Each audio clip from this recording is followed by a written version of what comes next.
നമ്മൾ വൈഷ്ണവ ഭക്തർ ഭക്തിപൂർവം കാത്തിരിക്കുന്ന ഷട്ടില ഏകാദശി ജാനുവരി 25 ശനിയാഴ്ചയാണ് ആഗതമാകുന്നത്. ഷട്ടില എന്ന പേരുകൊണ്ട് തന്നെ ഈ ഏകാദശി വളരെ ശ്രദ്ധിക്കപ്പെടുന്ന ഒരു ഏകാദശിയാണ്. ഷട്ട് എന്നാൽ 6 എന്നും തില എന്നാൽ എള്ള് എന്നുമാണ് അർത്ഥം. ഇതിൽ നിന്ന് തന്നെ നമുക്ക് മനസ്സിലാക്കാം എള്ളിന് വളരെ പ്രാധാന്യമുള്ള ഒരു ഏകാദശിയാണിത്. ഷട്ടില ഏകാദശി വ്രതത്തിൽ എള്ളിനുള്ള പ്രാധാന്യം എന്താണ്? ഈ വ്രതം നോറ്റാലുള്ള ഗുണഗണങ്ങൾ എന്തൊക്കെയാണ്? വ്രതം നോൽക്കേണ്ട വിധം എങ്ങനെയാണ്? ഇതെല്ലാം വിശദമാക്കുന്ന ഒരു വീഡിയോയാണിത്.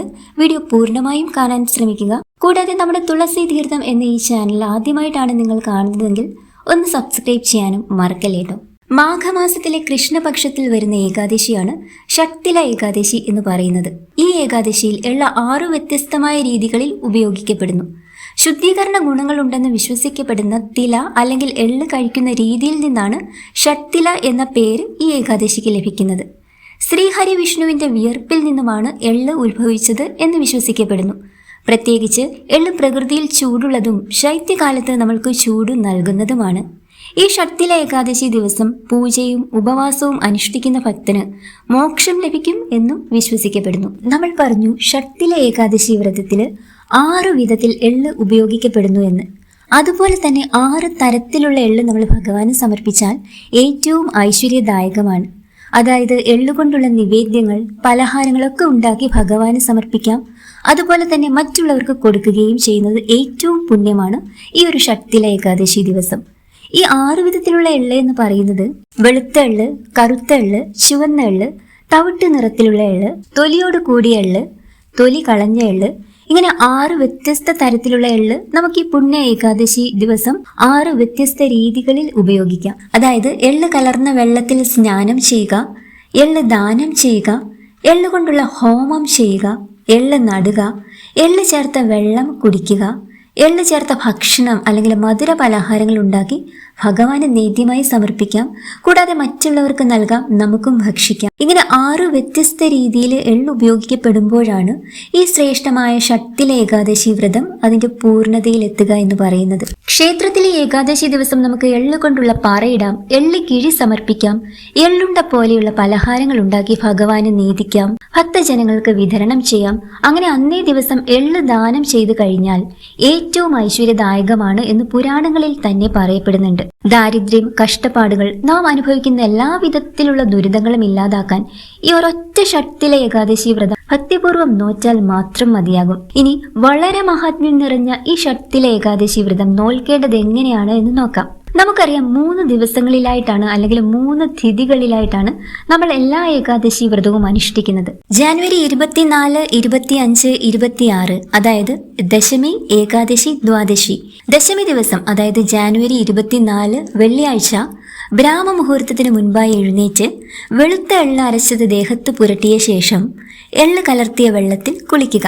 ഈ വ്രതത്തിൽ ഏറ്റവും വിശിഷ്ടമായ ഒരു കാര്യമാണിത് കേട്ടോ. ഇനി നിങ്ങൾക്ക് എള്ളരച്ച് ദേഹത്ത് പുരട്ടുന്നതിനൊക്കെ എന്തെങ്കിലും ബുദ്ധിമുട്ടുണ്ടെങ്കിൽ എള്ള് കലർത്തിയ വെള്ളത്തിൽ കുളിക്കാനെങ്കിലും ശ്രമിക്കുക. കുളിച്ചതിന് ശേഷം മഞ്ഞ നിറത്തിലുള്ള വസ്ത്രങ്ങൾ ധരിക്കുക. പൂജാമുറിയിൽ നേരത്തെ ഒരുക്കി വെച്ച കൃഷ്ണ വിഗ്രഹത്തിന് മുൻപിലോ ഗുരുവായൂരപ്പന്റെ ഫോട്ടോയ്ക്ക് മുൻപിലോ ഒരു നെയ്വിളക്ക് കൊളുത്തിവെച്ച് വ്രതമെടുക്കാനുള്ള ഒരു സങ്കല്പം അല്ലെങ്കിൽ ഒരു ആഗ്രഹം മനസ്സിൽ വിചാരിച്ചുകൊണ്ട് ഭഗവാനെ, എന്റെ ഈ ഒരു ആഗ്രഹം അവിടുന്ന് നിവർത്തിച്ചു തരണേ, ഞാൻ ഈ വ്രതം ഏറ്റവും പൂർണ്ണമായ രീതിയിൽ എടുക്കാനുള്ള അനുഗ്രഹവും അനുവാദവും അവിടുന്ന് തരണേ എന്ന് ഭഗവാന്റെ രൂപം മനസ്സിൽ ധ്യാനിച്ച് നമുക്ക് പ്രാർത്ഥിക്കാം. ഭഗവാന് പൂക്കൾ, ധൂപവർഗ്ഗങ്ങൾ, പഴങ്ങൾ, എള്ളുകൊണ്ടുള്ള മധുര പലഹാരങ്ങൾ, അതുപോലെ തന്നെ സീതപ്പഴം, വെറ്റില, തേങ്ങ എന്നിവയൊക്കെ ഒരു താലത്തിൽ നമുക്ക് ഭഗവാന് മുൻപിൽ സമർപ്പിക്കാവുന്നതാണ്. അതുപോലെ തന്നെ ഭഗവാൻ ഏറ്റവും പ്രിയപ്പെട്ട വെളുത്ത നിവേദ്യമായ പാൽപ്പായസം പോലെയുള്ളവ ഒരു ഉരുളിയിലെ ഭഗവാന്റെ മുൻപിൽ ഈ വ്രത ദിവസങ്ങളിൽ നമ്മൾക്ക് സമർപ്പിക്കാവുന്നതാണ്. നമുക്കറിയാം ദശമി ദിവസം അതായത് ജാനുവരി 24 വെള്ളിയാഴ്ച നമ്മൾ ഒരിക്കലായിരിക്കണം നോൽക്കേണ്ടത്. അതായത് ഒരു നേരം മാത്രം നമ്മൾ അരി ആഹാരം കഴിക്കാൻ പാടുള്ളൂ. ദിവസം മുഴുവൻ നാരായണ നാമങ്ങൾ സദാ നാവിലും മനസ്സിലും തെളിയണം. പിന്നെ ഏകാദശിയുടെ തലേ ദിവസമായ ദശമി ദിവസം തന്നെ സന്ധ്യയ്ക്ക് 6 മണിക്ക് മുൻപായിട്ട് നമ്മൾ തുളസി ഇല നുള്ളി വെക്കേണ്ടതാണ്. കാരണം ഏകാദശി ദിവസം തുളസി ദേവിയും നമ്മളോടൊപ്പം ഏകാദശി വ്രതം നോൽക്കുന്നുണ്ട്. ഭഗവാൻ അത്രമേൽ പ്രിയപ്പെട്ട തുളസി ദേവി. അതുകൊണ്ട് തന്നെ നമ്മൾ ഏകാദശി ദിവസം തുളസിയില നുള്ളാൻ പാടില്ല. ദശമി ദിവസം തന്നെ പിറ്റേ ദിവസത്തേക്ക് പൂജയ്ക്കുള്ളതും ക്ഷേത്രത്തിൽ കൊണ്ടുപോകാനുള്ളതും ഒക്കെയായ തുളസി ഇലകൾ നമ്മൾ നേരത്തെ നുള്ളി വെക്കേണ്ടതായിട്ടുണ്ട്. ഇതെല്ലാ വ്രതത്തിലും നമ്മൾ സൂചിപ്പിക്കുന്നതാണ്. എല്ലാവരും ഓർമ്മയിൽ സൂക്ഷിക്കുക കേട്ടോ. ഇനി ഏകാദശി തിഥി വരുന്നത് ജാനുവരി 24 വെള്ളിയാഴ്ച വൈകിട്ട് 7:25 ആരംഭിച്ച് ജാനുവരി 25 ശനിയാഴ്ച രാത്രി 8:32 വരെയുണ്ട് ഏകാദശി തിഥി എന്ന് പറയുന്നത്. ഏകാദശി ദിവസം പൂർണ്ണമായി ഉപവസിക്കുകയോ അതിന് സാധിക്കാത്തവർ ഒരു നേരം പഴങ്ങളോ അരി ആഹാരം ഒഴികെയുള്ള ധാന്യാഹാരങ്ങളോ കഴിക്കാം. എണ്ണ തേച്ച് കുളിക്കരുത്. അതുപോലെ തന്നെ പകൽ ഉറക്കം പാടില്ല. ഏകാദശി ദിവസം വിഷ്ണു ക്ഷേത്ര ദർശനം നടത്തി വിഷ്ണു സൂക്തം, ഭാഗ്യസൂക്തം, പുരുഷ സൂക്തം തുടങ്ങിയവ കൊണ്ടുള്ള അർച്ചന നടത്തുകയും ചെയ്യുക.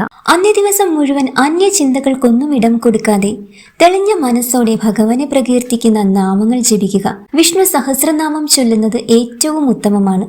അതുപോലെ തന്നെ ഭഗവാന്റെ ഏറ്റവും പ്രിയപ്പെട്ട മഹാമന്ത്രം, അതായത് ഹരേ രാമ രാമ രാമ ഹരേ ഹരേ, ഹരേ കൃഷ്ണ കൃഷ്ണ കൃഷ്ണ ഹരേ ഹരേ. അതുപോലെ തന്നെ വിഷ്ണു ഗായത്രി മന്ത്രം, ഓം നാരായണായ വിദ്മഹേ വാസുദേവായ ധീമഹി ധന്നോ വിഷ്ണു പ്രചോദയാത്. ഭഗവാന്റെ മൂലമന്ത്രങ്ങളായ അഷ്ടാക്ഷര മന്ത്രം, അതായത് ഓം നമോ നാരായണായ. അതുപോലെ തന്നെ ദ്വാദശാക്ഷര മന്ത്രം ഓം നമോ ഭഗവതേ വാസുദേവായ. ഈ മൂലമന്ത്രങ്ങൾ 108 തവണ ജപിക്കുന്നത് ഏറ്റവും ഉത്തമമാണ് ഈ ഏകാദശി വ്രത ദിവസങ്ങളിൽ. അതുപോലെ തന്നെ ഭാഗവതം, നാരായണീയം, ഭഗവത്ഗീത എന്നീ ഗ്രന്ഥങ്ങൾ പാരായണം ചെയ്യുകയോ ശ്രവിക്കുകയോ ചെയ്യുക. ഈ 3 ദിവസങ്ങളിൽ, അതായത് ദശമി, ഏകാദശി, ദ്വാദശി ദിവസങ്ങളിൽ രാവിലെ സ്നാനാദി കർമ്മങ്ങൾക്ക് ശേഷം നമ്മുടെ വീട്ടിലെ തുളസിക്ക് ചുറ്റും 3 പ്രദക്ഷിണം വയ്ക്കുന്നത് ഏറ്റവും ഐശ്വര്യദായകമാണ്. ഇനിയും ഏറ്റവും പ്രധാനപ്പെട്ട ഹരിവാസര മുഹൂർത്തം ജാനുവരി 25 ശനിയാഴ്ച ഉച്ചയ്ക്ക് 2:15 മുതൽ അർദ്ധരാത്രി കഴിഞ്ഞ് ജാനുവരി 26 പുലർച്ചെ 2:38 വരെയാണ് ഹരിവാസര മുഹൂർത്തം എന്ന് പറയുന്നത്. ഈ ഹരിവാസര സമയം പൂർണ്ണ ഉപവാസവും ഉറക്കമൊഴിക്കലും ഏറ്റവും ഉത്തമമാണ്. ഉറക്കമൊഴിയാൻ നിങ്ങൾക്ക് ആരോഗ്യം അനുവദിക്കുന്നുണ്ടെങ്കിൽ മാത്രം മതി.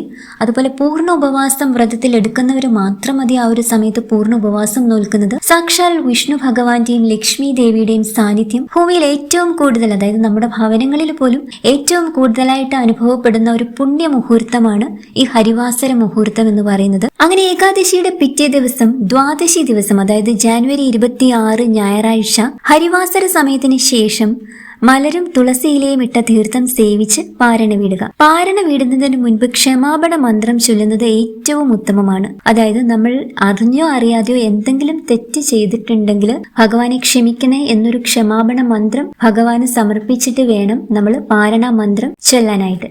ക്ഷമാപണ മന്ത്രം ഇതാണ്: കരചരണ കൃതം വാ കായജം കർമ്മജം വാ ശ്രവണ നയനജം വാ മാനസം വാപരാധം വിഹിതം അവിഹിതം വാ സർവമേവൽ ക്ഷമസ്വ ഹരിഹരി കരുണാബ്ദേ ശ്രീ വിഷ്ണു സംഭവായ നമോ നമഃ.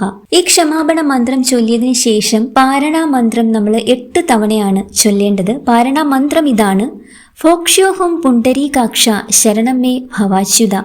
അതിന്റെ അർത്ഥം ഇതാണ്: അല്ലയോ പുണ്ടരീകാക്ഷനായ ഭഗവാനെ, ഞാനിതാ പാരണ ചെയ്യുവാൻ പോകുന്നു, അങ്ങ് എനിക്ക് ശരണമായി ഭവിക്കണമേ. ഈ പാരണ മന്ത്രം 8 തവണ ചൊല്ലിക്കൊണ്ട് വേണം നമ്മൾ പാരണ വീടി വ്രതം അവസാനിപ്പിക്കേണ്ടതായിട്ട്.